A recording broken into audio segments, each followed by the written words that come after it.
an Elizabethan kind of collar. And so what I have here is about a 5 foot length.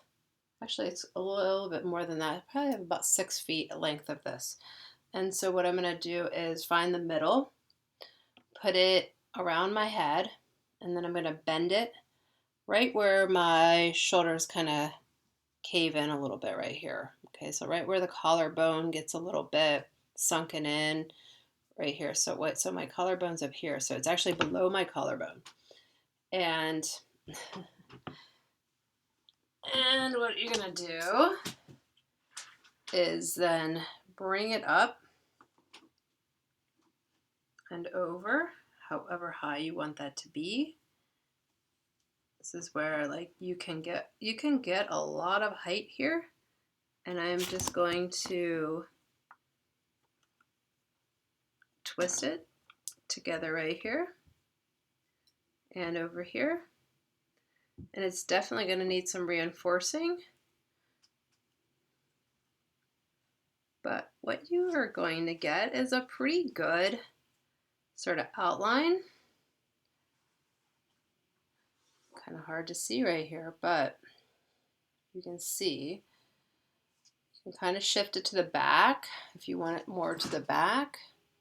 And you can attach it to clothing by sewing it down to something if you have something to sew it down to.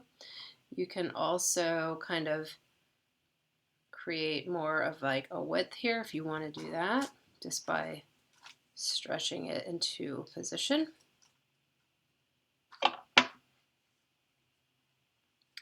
And then you're going to want to, you're definitely going to want to put some wire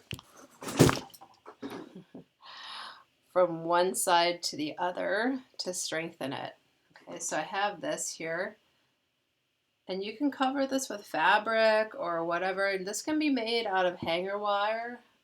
It's just going to have to be, make sure it's like stretched out as much as possible.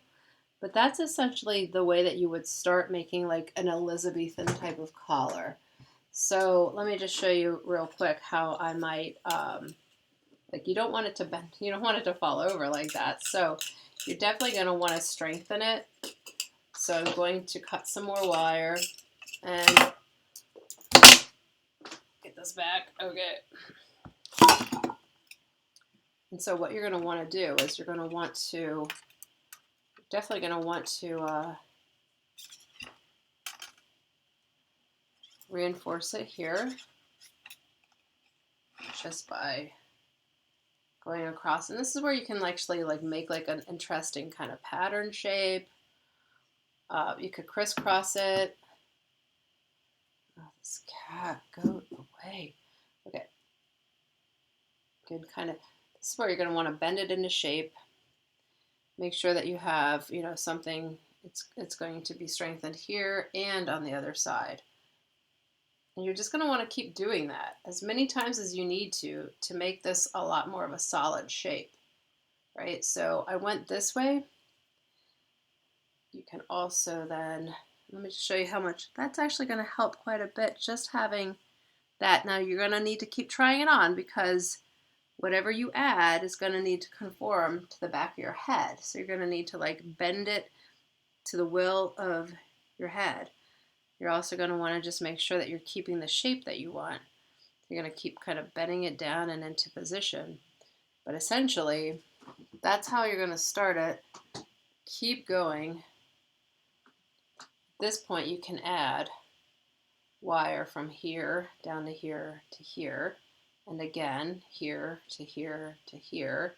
You can keep going across if that helps. And the more you can give it some structural shape, the better. Because then, you know, this is very, very malleable stuff. But the harder the wire, the actually might be even easier to use. So wire, like wire hanger wire, might actually be a better approach in some respects. Okay, but once you get it, like keep looking at it because you're like, ooh, I don't like the way that like tucked in too much there. So I could actually loosen that because I actually do have. I can actually open that back up and say, oh, I don't like how tight that looked right there. So I can just open it back up straighten it out some, and join it a little bit further in. So all I did was like join it a little bit further in. So you just gotta have to keep working it and keep reinforcing it, keep trying it on,